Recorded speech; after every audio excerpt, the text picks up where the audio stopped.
sisi hana serikali au iko serikali ya Somalia ndo iko awezo ndo kufunga boda yetu. Sisi hakuna serikali.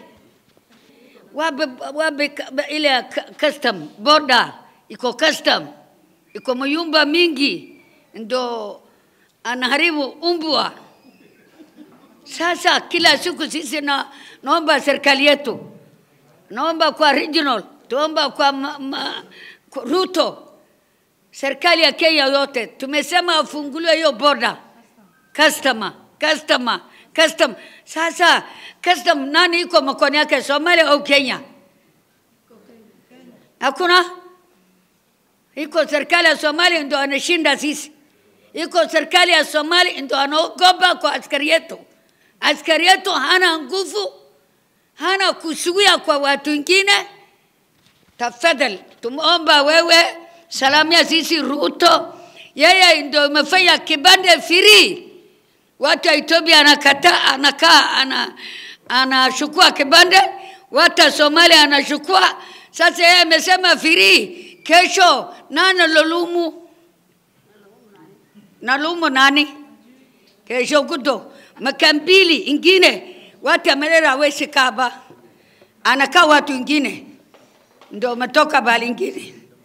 Sasa tumuomba regional bilikia sisi salamu Ruto tutam Ruto tutam kama sisi tumesema wacha ufungule boda ya Somalia na Kenya kati yao. Fence mpaka ijengwe kabisa ukuta kati yetu na Somalia, ndio tutapata nafuu. Ikijengwa ile kitu ambayo haiwezi kuvunjwa, tutapata nafuu. Wacha kuongea mambo mingi kuhusu mpaka. Hii watu ni Mungu tu anaweza zuia hawa. Hakuna mtu anaweza hawa.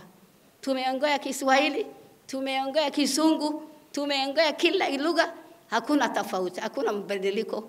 Ni watu ambao hatuwezi kusikilizana kwa upande ya tabia.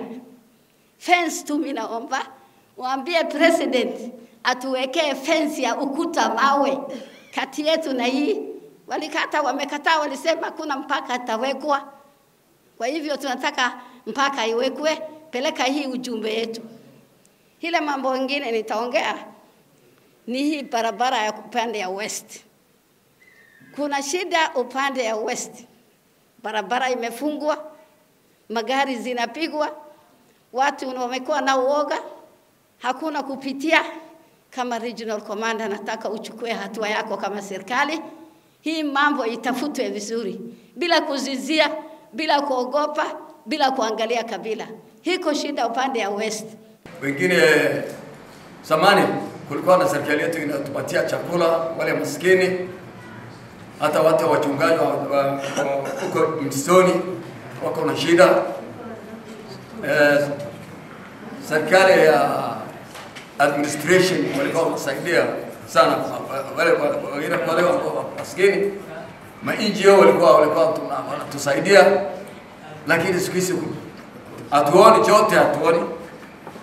Kwa hivyo tunaomba ya kwamba wananchi wako na shida sana, hasa wale ambao wako katika mchakato. Kwa hivyo tafadhali tunaomba serikali yetu iangalie hiyo shida ya wananchi. Kwa hivyo hiyo nimesimamia hapo, hakuna shida nyingine ambayo tunaweza kusema. Between huduma and hospitali Bosta katikati yao yuko watu wengine ambaye sio wa Kenya wamechukua. Watu naita waleta. Usiku nikienda maghrib kwa msikiti, kurudi kupita barabara ni shida. Ni watu wa drugs, ni wanawake na wa vijana ambaye wanapandana kwa barabara.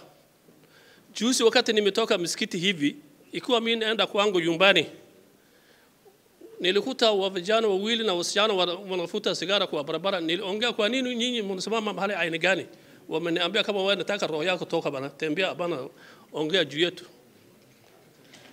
So sasa nimegoba, nimetoroka tu polepole. Ikifika saa 11 mpaka saa 3 4 kupita huko ni shida. So tunaomba tafadhalini sana security yetu hiyo mahali iangaliwe kabisa. Hiyo mahali imekuwa too much sasa. Sio watu ambaye wa Kenya ambaye wanatusumbua. I don't know why watu ya Kenya, sisi wa Kenya hatuwezi enda bani hii, tukienda tunashikwa. Hii watu wanavuka yote over thousands wanaingia hapa na hakuna mtu anashughulika. Kwa nini? Tumeshinda kujua. Ya pili, mambo ya KPR. Iko sub county ingine katika Mandera hii karibu Mandera ambaye inaitwa Galalio, hakuna KPR. Tunaomba KPR andikwe kwanza ifanye first priority Galalio. Nitafanya fupi tafadhali. Galalio ipewe KPR over 100 tena, sio kidogo. Kila location ni location 10, kila location ipewe watu 10. Ya misho njaa hiko signal ya drought. Watu wako njaa kabisa.